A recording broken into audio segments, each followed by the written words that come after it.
Good afternoon, everybody, and welcome to the webinar. Today, we are so excited because we are kicking off our Stay in Control series, which is empowering patients to take control of their heart failure. This is our second in our In Control series, building off of the 2020 series, which was very popular, and we learned so much during that series. We wanted to take another look at heart failure and see what we could deep dive into and learn about. So this year we are kicking off the series today with the topic of what is new in heart failure.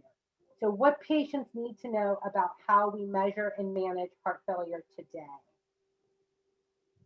Before we start, and if you're new to us, I just wanted to introduce you to Mended Hearts. Our mission is to inspire hope and improve the quality of life for heart patients and their families through ongoing peer-to-peer support, education, and advocacy. You can find us all over social media now, thanks to COVID.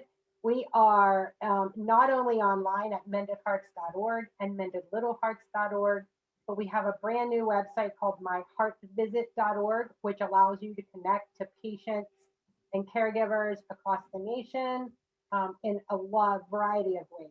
So you can reach them by telephone, text, email, and video. We are also on the social media, YouTube, Twitter, LinkedIn, Snapchat, you name it, we are there. So before we begin, I just want to give a couple of little updates. All attendees are in listen-only mode. So if you cannot hear, hopefully you can see the slides. Check the audio button on your personal computer to assure the sound is on. That is typically the issue. Please type your questions into the Q&A section of the webinar at any time during the presentation. The moderator will read your questions during the question and answer period, but you don't have to wait to put your question in. We will answer them as they come in at the end. And then finally, a PDF version of the slides, as well as a recording of this presentation and all of the handouts, which are in chat now, will be available following the event on our website.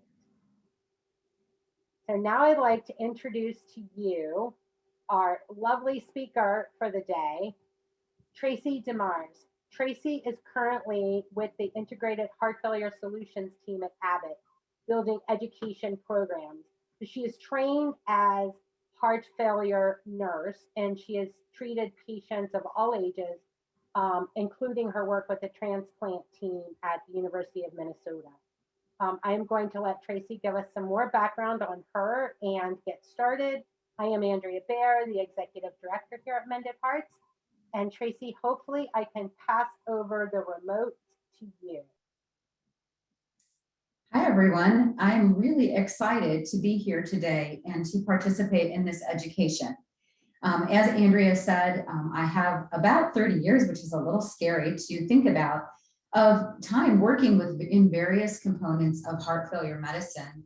As Andrea said, I most recently took care of heart failure patients, pediatric patients at the University of Minnesota in pediatric heart transplant.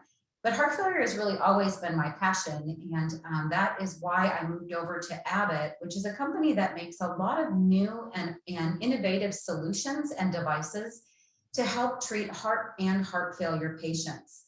But more importantly, I think I come to you today with a newer role in my life, which is that as a caregiver of somebody who's living with coronary artery disease. Just 2 years ago, my 51-year-old husband, healthy man, had his first heart attack. Completely shocking to us. He had absolutely no risk factors except for his hidden, unknown, genetic, likely coronary artery disease that has turned out to be pretty severe.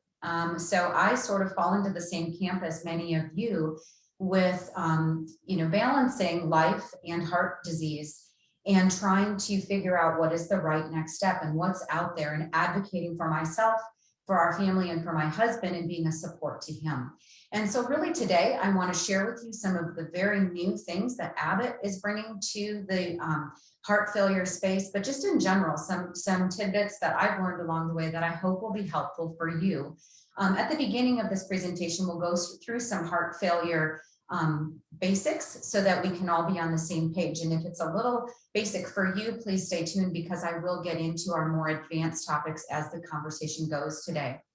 I'm not sure if I can advance the slides. I'm not seeing that I have that control, Andrea. So if you could go to the next slide. All right, one more, please.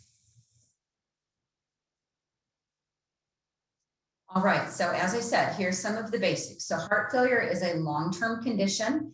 This is where your heart muscle isn't able to pump enough blood to get to your body, to get the oxygen that your muscles need to function. There's two kinds of heart failure, and we're going to spend a lot of time talking about that today. One of the types of heart failure is when your heart is too weak to pump enough blood, and the other is when your heart is too stiff to pump enough blood. And what happens in both circumstances is that fluid builds up. Heart failure, as you probably well know, is very challenging to treat for clinicians, and it's challenging for patients to live with. It's a progressive disease. Unfortunately, it's not going to get better. So we really need to be informed and updated as to what's out there so that we can keep the heart failure at bay as long as possible and be living as full a life as possible. And I think the most exciting news is that in 2021, in our era of innovation, that there are a lot of treatment options that can help you or your loved one live a really full life with heart failure. Next slide. But you're not alone. Look at the statistics here. 6.5 million adults in the United States have heart failure. And, about 600,000 patients have an advanced form of heart failure. And we're going to go into that and find out where you fall on that range of patients who live with heart failure. So, and also just look at the number of deaths each year that are attributed to heart failure, 350,000. It's staggering. It is a crisis right now. And I'm excited that you're here to hear how you can get a hold of the heart failure that you're living with. So each time that you have a heart failure hospitalization, it's a really big deal. So if you look at my little graph here on the right-hand side of this slide, this green line sort of starts out with your baseline. And then you have a heart failure hospitalization. Your doctor tries to tune you up. Maybe they give you some diuretics and change your medications a little bit. But if you'll notice, the line never goes back to your baseline. And this is how heart failure works. So each time you're hospitalized, your heart is damaged, and it can contribute to your heart failure getting a lot worse. So every time you're hospitalized for a heart failure exacerbation episode, it really is a strong predictor that things are getting worse and it's time for you to take some action. Next slide. So what are some of the things that cause heart failure? So like I said, my husband has really bad coronary artery disease. He's already had one heart attack. And so that is one of the huge risk factors of heart failure is having heart attacks. But also it can be caused by untreated high blood pressure, abnormal heart rhythms. So if you have atrial fibrillation, this could be attributing and causing some heart failure. Heart valve disease, congenital or being born with a heart disease, having diabetes that isn't controlled. And then sometimes it's just caused by an infection of the heart that causes damage to the muscle. So what are some of the symptoms of heart failure? So do any of these cause problems for you? So are you tired or fatigued all the time? Do you have nausea, or do you have sort of a decreased appetite, get really full really fast? Maybe you notice that you have a rapid heart rate. I think some of the really cardinal signs of heart failure that it's getting worse are that you're short of breath, even when you're just walking or doing some simple activities that you used to be able to do without any problem. With that, usually you'll have trouble breathing while laying flat, maybe some swelling or a dry, hacky cough with it. Sometimes patients start to feel like they're a little confused, or maybe they're lightheaded. Or that they're gaining weight, particularly if you're gaining weight and swelling in your abdomen or in your ankles. Those are a lot of the cardinal symptoms of heart failure, and something that you should talk to your doctor about if you're experiencing any of these things. Next slide. So here is the most important thing. So one of the things I want to share a little bit about my husband's journey and my personal journey. So I've shared with you that he had a heart attack. It was really interesting. Right after he had his heart attack, They sent him off to cardiac rehab, and essentially we kind of felt like he had a little pat on the back, and they said, all right, well, we'll see you at your next heart attack. Well, that wasn't good enough for us. We really wanted to get involved and take control where we could in his heart care. And so we sought out a new doctor, somebody who would help us to know what we could do to prevent his heart failure or his heart getting worse, or prevent his next heart attack rather than just waiting for it. So we sought out a new doctor who really has encouraged my husband to increase his exercise and his daily activity, to eat a healthier diet. He is absolutely on track with taking his medications as prescribed. And if he has problems with any of the medications, he's been really great about corresponding with his doctor to get something that works for him if something's not working. And of course, if you're smoking, you really do need to stop smoking if you have heart disease. It's absolutely imperative. It is so bad for your heart. Next slide. So this congestion that we talked about swelling in the abdomen or swelling in the legs, or that swelling that causes the shortness of breath that you experience. So it could be due to your diet. Maybe you're eating a bit too much salt. It could be caused because maybe your medications aren't at the level where they need to be, or if you've missed some medications. If you have a sedentary lifestyle, all of these things might result in your heart failure getting to the point that you need to be hospitalized. And as we said earlier, that it's not only expensive to be hospitalized, but oftentimes it's avoidable. And we just talked about how bad it is and what a bad sign it is when you are hospitalized. So some of the tools that we've had or that doctors are using today that feel a little archaic are the fact that we're weighing ourselves every day and that we're taking blood pressures to manage heart failure.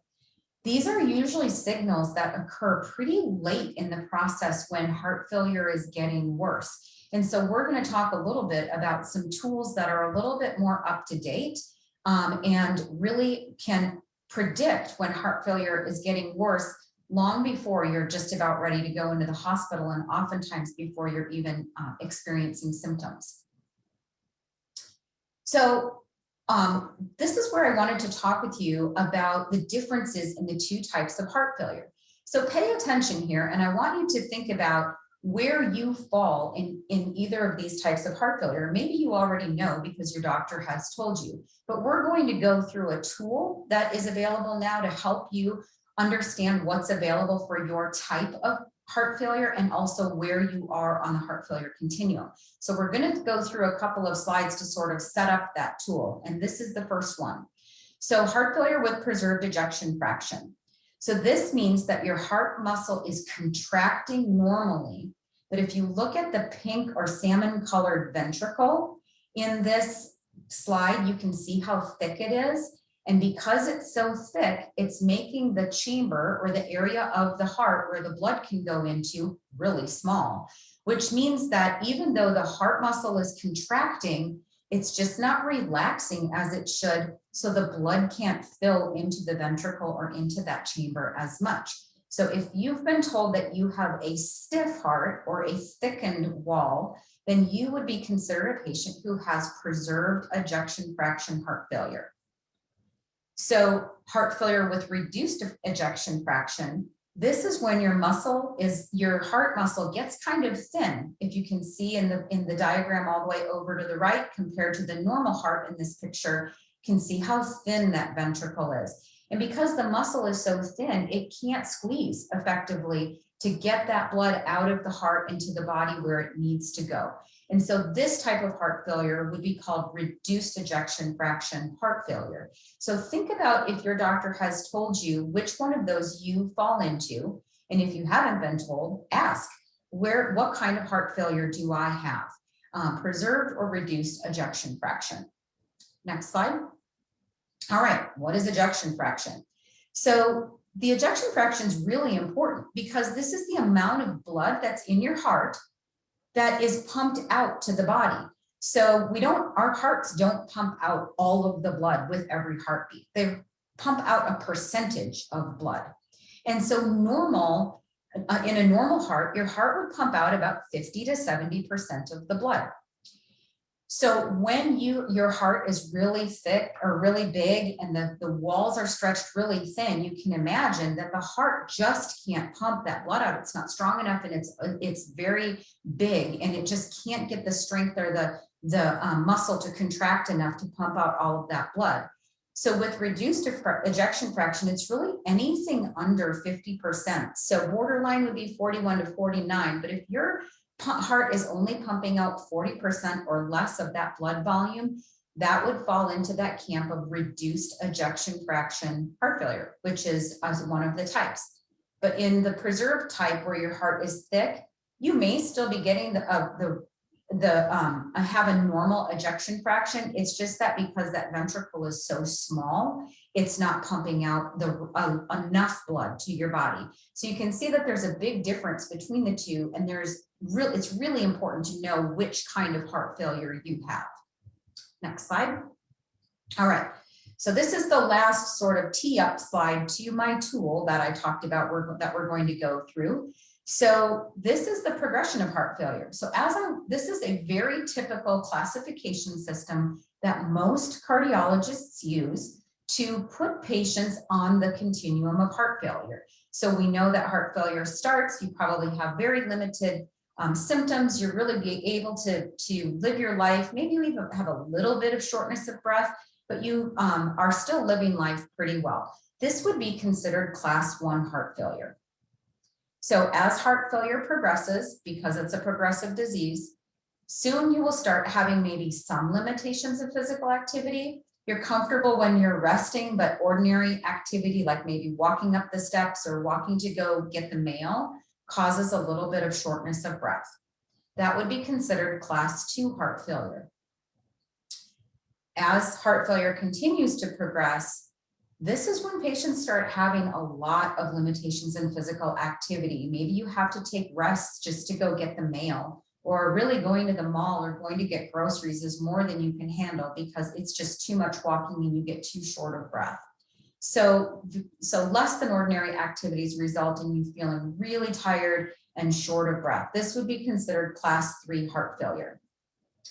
And then the end stage heart failure really is when patients are not really able to do much of anything without being very uncomfortable. You probably spend a lot of time in your recliner. You probably have to sleep propped up on pillows, and you're tired and short of breath even when you're sitting in that chair, and you just are really never comfortable. That would be considered class 4 heart failure. So as I go through those, I want you to think about, where do you fall on that classification system? All right, so now let's get into the management options. What can we do about heart failure? So we talked about lifestyle changes. This is imperative no matter where you are on the continuum of heart failure. Exercise, diet, stop smoking, maintaining a healthy weight. All of these things will help to keep your symptoms at bay and prevent your heart failure from getting worse. Now, medications. Taking your medications as directed. If they're making you feel icky, then you need to talk to your doctor about it, because they can optimize those medications. So let's talk about some of the devices that are available. So an implantable cardiac defibrillator, or sometimes known as an ICD, is used to monitor your heart for potentially dangerous heart rhythms. It really allows your clinician to intervene earlier by communicating relevant events. So if you have an event in your heart or some sort of an arrhythmia, it will communicate that to your doctor. Cardiac resynchronization therapy, and sometimes there's a defibrillator or a pacemaker associated with this. This restores the coordinated pumping between the two sides of your heart. Sometimes if your heart gets really big, it can't coordinate that pumping like it should. And so this device helps to coordinate that pumping, so the blood is going into the ventricle and coming out as it should, and it's not sort of this disorganized pumping.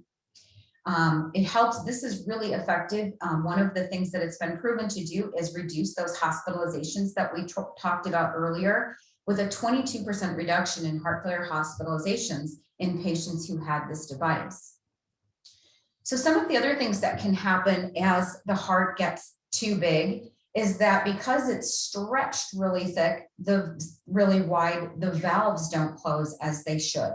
So now what happens is there's blood sort of flowing back and forth between the top chamber of the heart and the bottom chamber of the heart because the valves don't close together like they used to. And so really this is so important and has been proven to reduce mortality in patients by simply going in and having that valve closed. And there are devices available to close that valve up like it used to. PA pressure monitoring, there's really only one system that's available on the market right now. It is made by Abbott, and we're going to talk a little bit more about it in a future slide. But it's called CardioMEMS, and what CardioMEMS does is it is a wireless monitor that goes into the pulmonary artery, and it measures the pressures in your pulmonary artery so that your doctor can detect when your fluid levels are going up much sooner than, say, doing a weight or taking a blood pressure. This has been proven to reduce heart failure hospitalizations by 57%. So remember, we talked about heart failure hospitalizations really decreasing the mortality in patients and making your heart failure worse. So this is a really novel and exciting device that actually is available for both types of heart failure. And finally, the left ventricular assist device is a pump. When patients are towards the advanced stages of heart failure, sometimes they just need to have that extra help with a heart pump to go into the left ventricle and really assist in circulating the blood around the body. Excitingly, patients who have been so sick with heart failure, when they have this advanced of a disease, they see that 79% of patients go all the way back to a New York Heart Association 1 or 2. So that's when patients are really living life, doing what they want to, and the left ventricular assist device is able to allow patients to get back to doing that. So you can see these exciting innovations that have come around that are available to patients with heart failure. All right, so here's the tool I talked about. So we're going to put it all together now, and let's figure out, following these steps, what the management options might be for where you are on the continuum of heart failure. So step one, which we already talked about, is to figure out where are you in the New York Heart Association classification system. So are you still able to do almost everything you were before? Are you really having a little bit of shortness of breath when you're running up the steps, or you're carrying a load of laundry more so than you used to? Are you pretty significantly impacted where even mild exercises are causing you to have to pause, maybe take a seat to catch your breath? Or are you spending your day in your lazy boy because it's just simply too hard to get about and do the things that you like to do? And I just put on that slide one thing, if you could go back, Andrea, is that if at any time during any part of your journey with heart failure that you have a hospitalization for heart failure, it's really important that you talk to your doctor about what some of these advanced treatments might be and are available to you. And so let's look at that in the next slide. All right, so step two, now you've identified where you are on that top row. Step two is to really determine, do you feel like you have been diagnosed with preserved ejection fraction, which is that stiff heart, or have you been diagnosed with the reduced ejection fraction, where your ejection fraction is low, your heart's not pumping out enough blood? So if you have a stiff heart, you're in the top section here, and if you have reduced ejection fraction, you are in the lower section. So I'm going to go through them each individually to talk about the options that are available for each type of heart failure. So if you are one of the patients with a stiff heart, most importantly, across every part of your heart failure management will be medications to control blood pressure and diuretics. They will be prescribing for those for you every step of the way. And you can see that as you enter into the heart failure where you have pretty significant limitations, really the only thing that's available for patients with preserved ejection fraction outside of medications is pulmonary artery pressure monitoring, or CardioMEMS. And there are about 50 to 60% of patients living with heart failure that have this type of heart failure and historically have only had really diuretics and medications to help them. So because medications and diuretics are all that there is to offer, it's absolutely imperative that your doctors understand exactly where your heart failure is. And that's what this device allows, is for them to be able to see long before you have symptoms where your heart failure is at, and treat it and do little tiny medication changes and avoid you going into the hospital. So now let's look at the second line. So this is heart failure with reduced ejection fraction. About 40 to 50% of patients have this type of heart failure. But there's a lot more options available in terms of devices for this type of heart failure. So if you are in that bucket where you're still doing pretty good and you're able to go about your day, but maybe you're having some arrhythmias, it might be important for you to talk to your doctor about getting an ICD. In class 2 heart failure, where patients are starting to have some restriction in their activities, and you are in this group of reduced ejection fraction patients, this is where a doctor might say, if you are appropriate for this, that maybe you need to have that coordinated pumping again with a CRT device. Again, for reduced ejection fraction, PA pressure monitoring is absolutely warranted in this group of patients as well, because the doctor can have such visibility to what's going on with your heart failure so soon before your heart failure gets worse. And then also with reduced ejection fraction patients, the left ventricular assist device, or the pump that we talked about, is something that this group of patients can have, but also heart transplant is available for patients who have reduced ejection fraction heart failure. So you can see there's a big difference in the way the two types of heart failure are treated. And that's why it's so important to know which type that you have so that you're informed. We will be sharing this tool with you in the coming days, and so be on the lookout for it. I think it's an exciting and neat way for you to do some exploration around what's available for your type of heart failure. I think we can go on to the next slide, Andrea. So I told you that I wanted to talk a little bit about the CardioMEMS device, because this is something that is available for both types of heart failure. And I wanted to show you how it works. So let's start over here in the green section. So what you're looking at is a span of days. So the bar here represents going from green to red. It represents day 1 to day 30. So, and what day 30 represents is your heart failure got so bad over the last 30 days that you ended up having to be hospitalized. Okay, so let's go back 30 days when this started. So your heart failure is stable and your symptoms are controlled. Maybe you're out doing your thing, you're playing golf, you're doing whatever. And all of a sudden you start the CardioMEMS device, if you had it in, says, oh, there's a couple of increases in pressure here. Your fluid is starting to build up.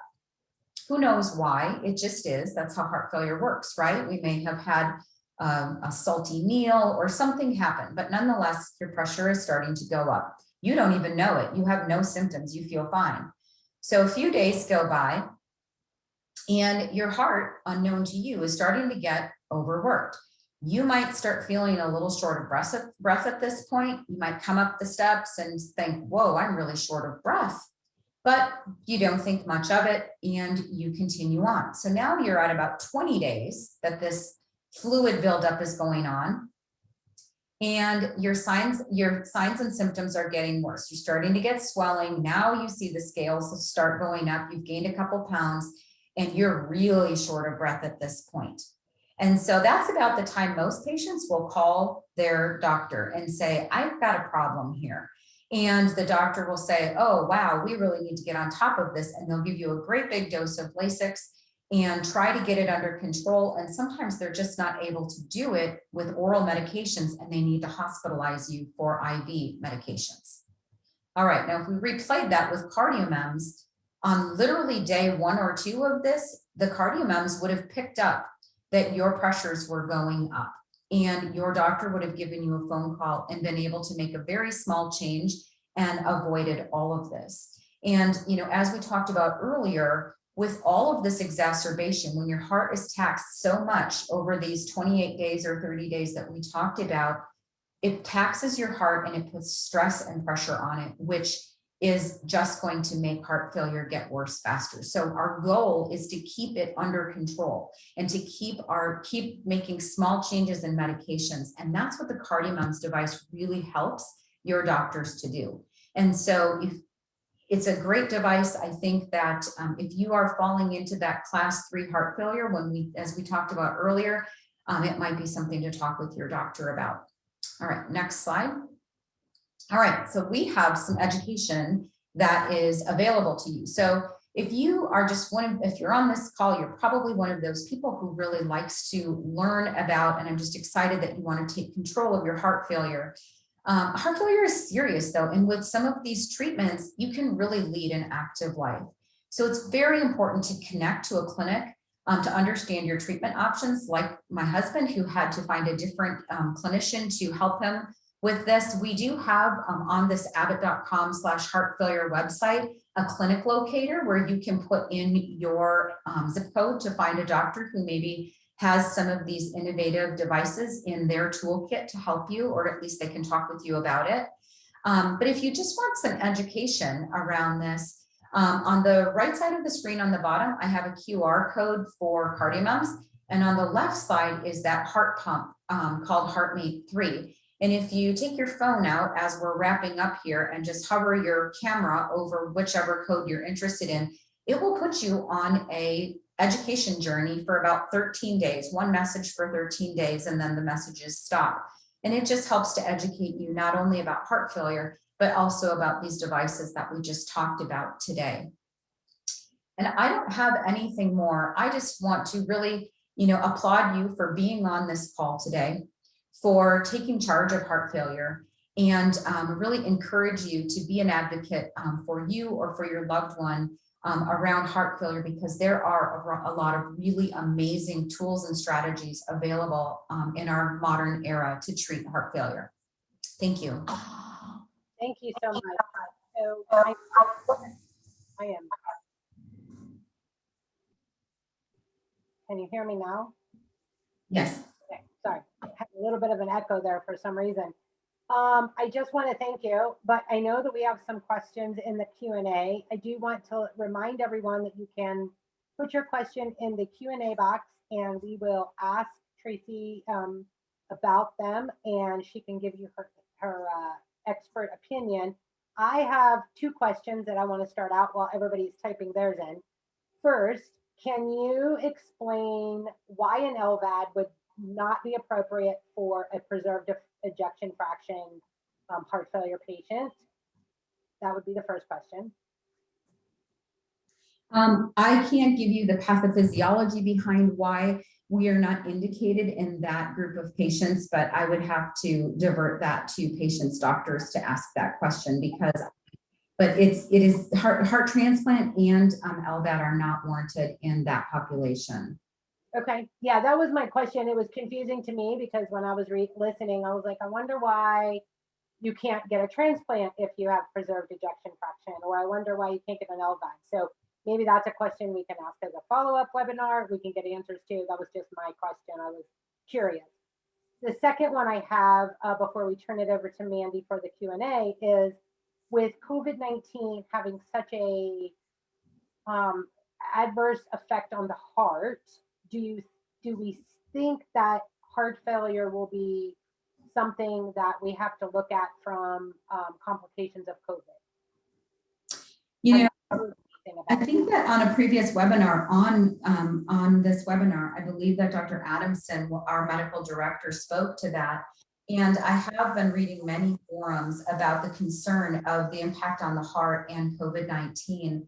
And, there's just so much unknown about the impact. And I think, I believe that it's very patient specific and how the disease impacts each individual patient. I had COVID-19 and I know my symptoms were totally different than the other 3 people in my life that I know who had it. And so I do think that it's going to be interesting in the next year to see what happens in the world of heart failure. But yes, I've definitely heard that in the media and also in the medical community. Yeah, I think it's going to be interesting in the next couple of years to see the impact that it's going to take on the heart. So Mandy, I know there are some questions in the Q&A. If you could ask them, that would be great. Yeah, there's some good ones. So Bill says his ejection fraction is at 35 to 38%. He has a Medtronic 3-wire AICD, but the LV lead is now fractured. What does this mean for his heart failure? I would encourage him to talk with his doctor about that.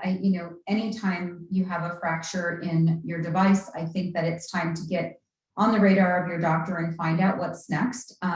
When this tool that we just talked about comes out, maybe he can look to see more closely at what the options are. So he does, obviously, we just talked about ejection fraction. So he obviously falls into that camp of reduced ejection fraction patients where there are, a number of treatment options available that he can talk with his doctor about. The heart failure, I work primarily with heart failure doctors.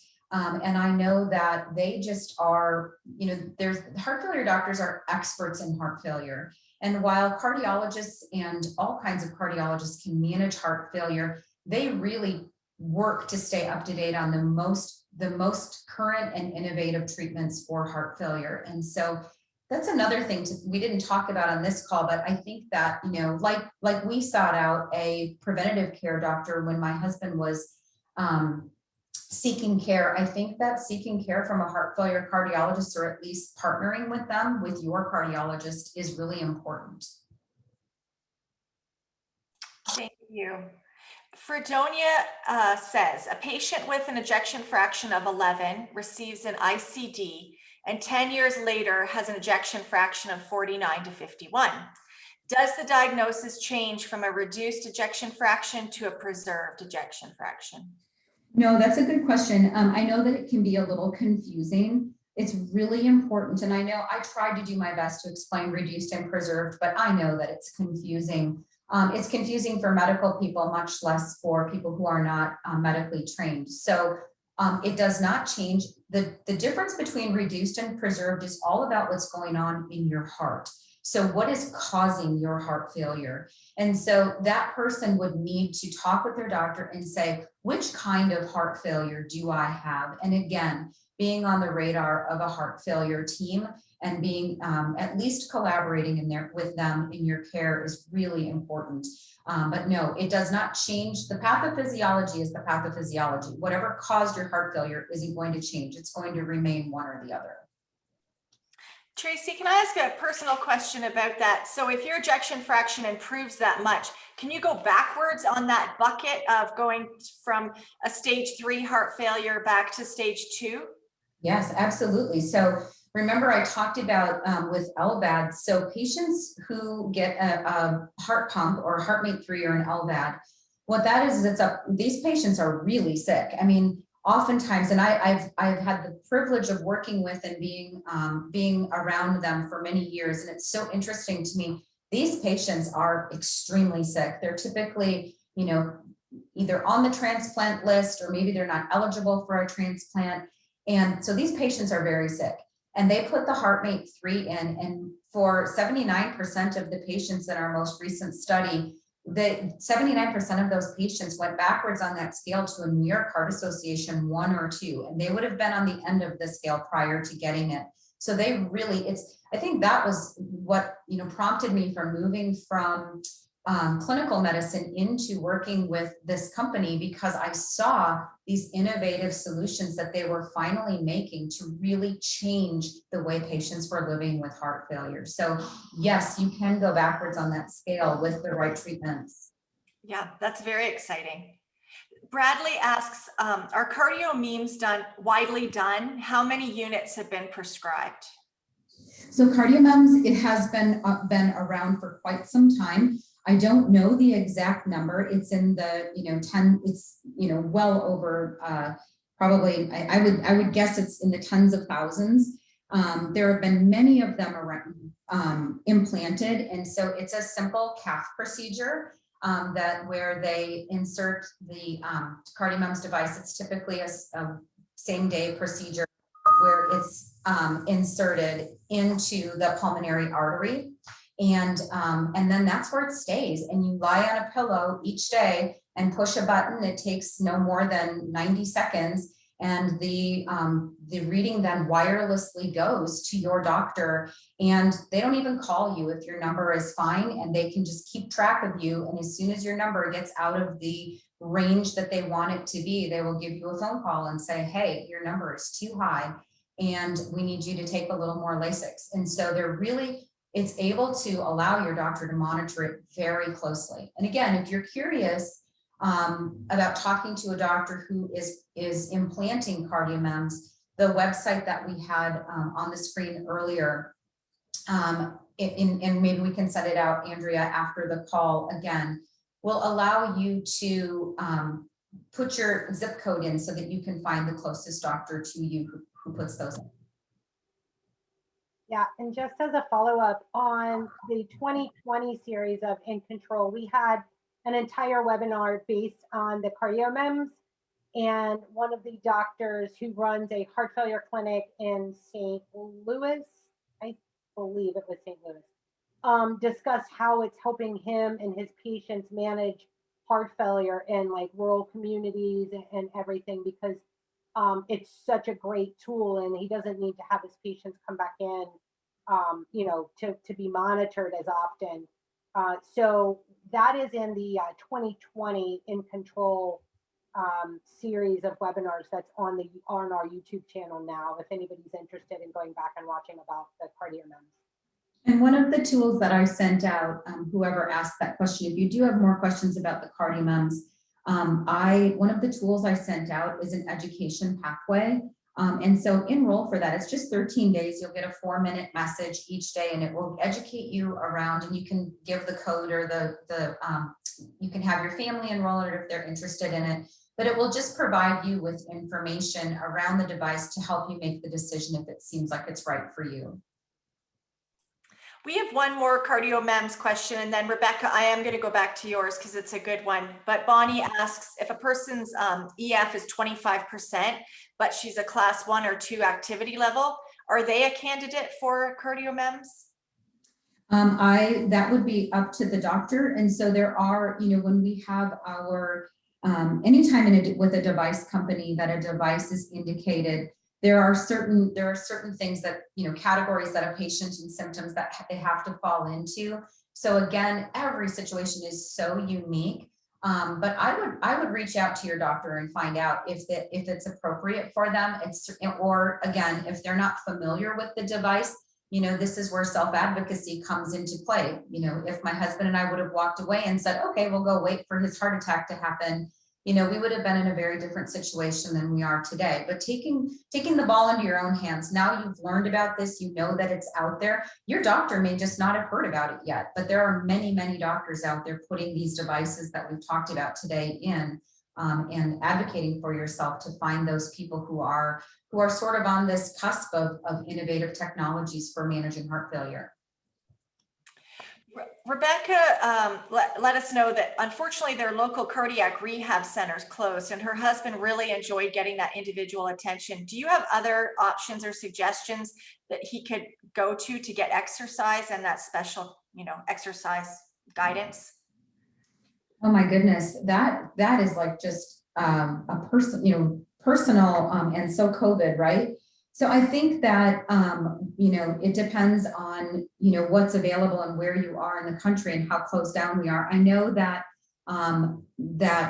personally, my husband actually started working out at home, and he does some of the online workouts at home.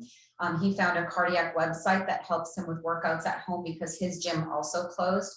But I think that, really finding somebody in your local area who maybe, I don't know if you could find a personal trainer, but the YMCA also, I know, typically has very heart-specific programs.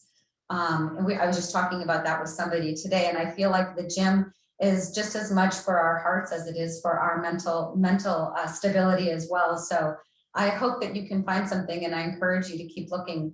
But yes, I would say look into YMCAs or other groups like that who might offer something and are tailored more to heart health.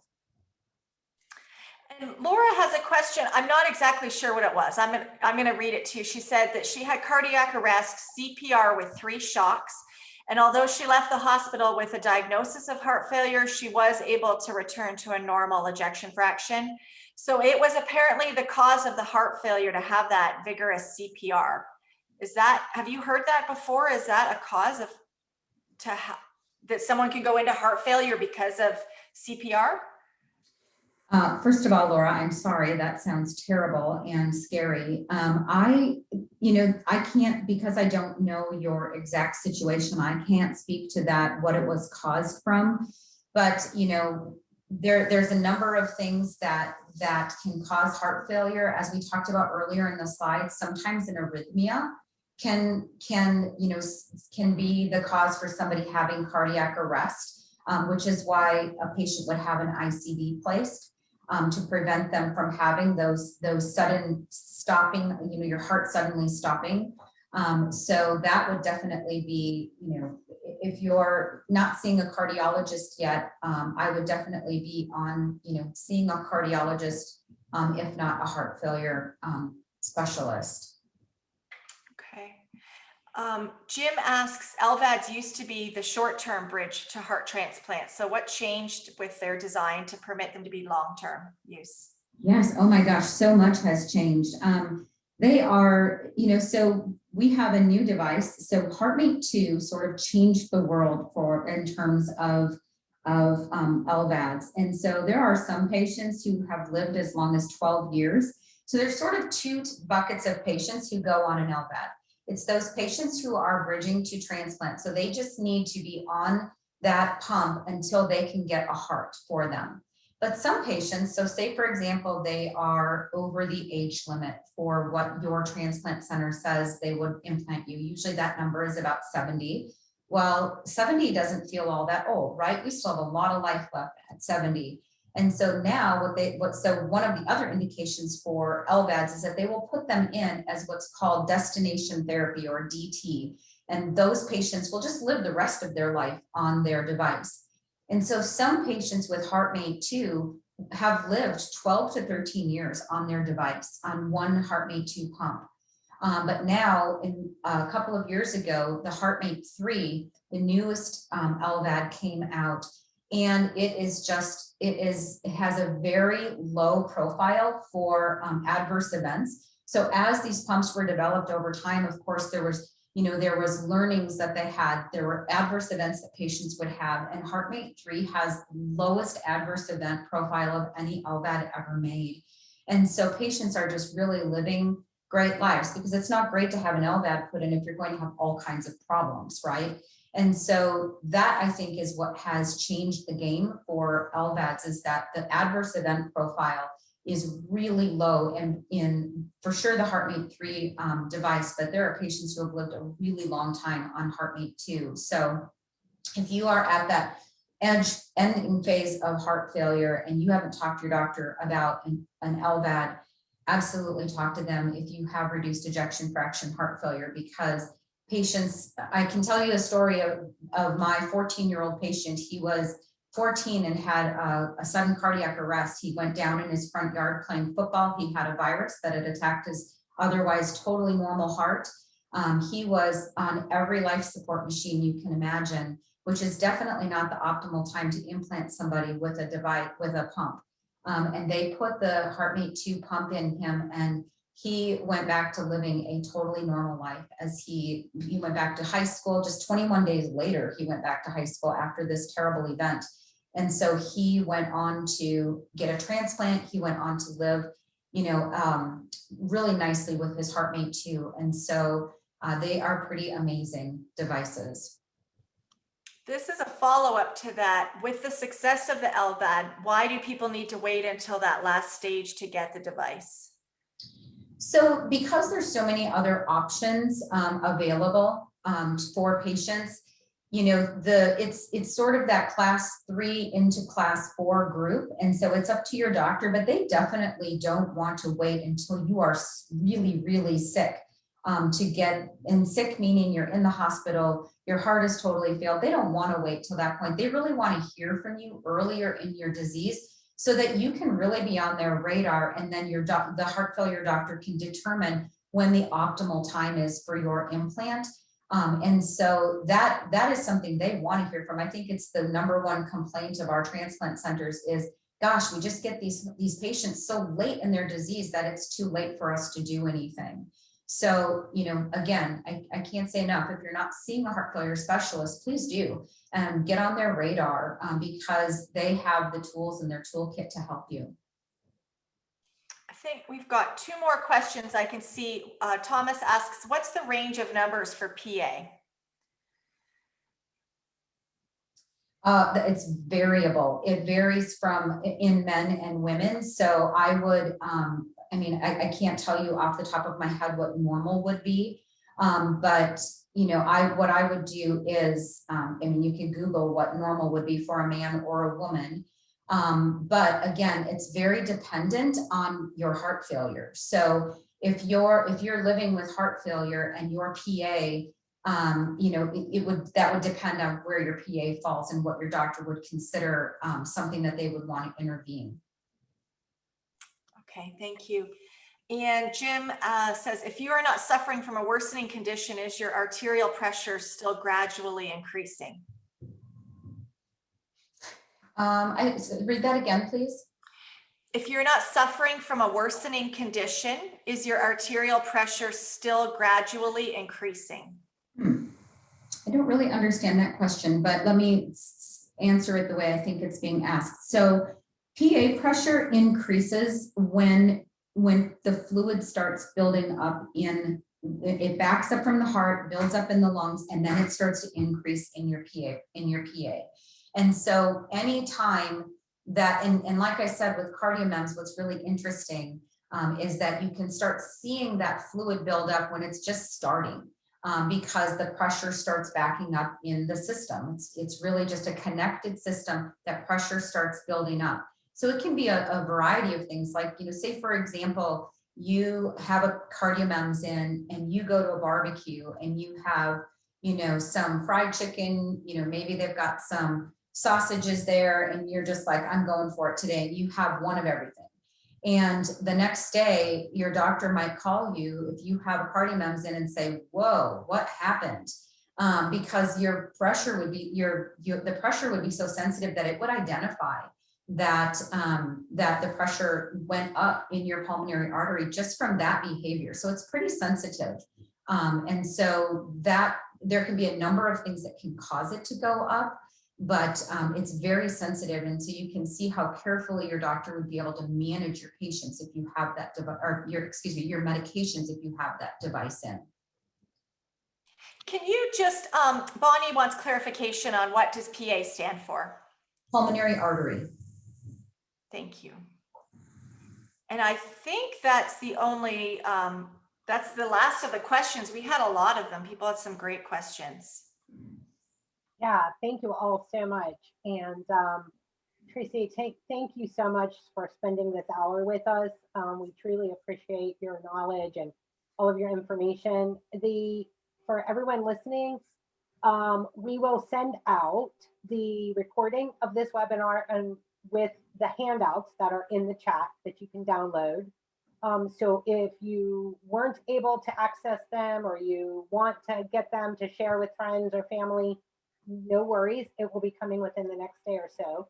And then I just want to make sure that everybody is aware that next Thursday at 2 o'clock Eastern time, it will be the second webinar in our series. And this one will be the symptoms you should not ignore.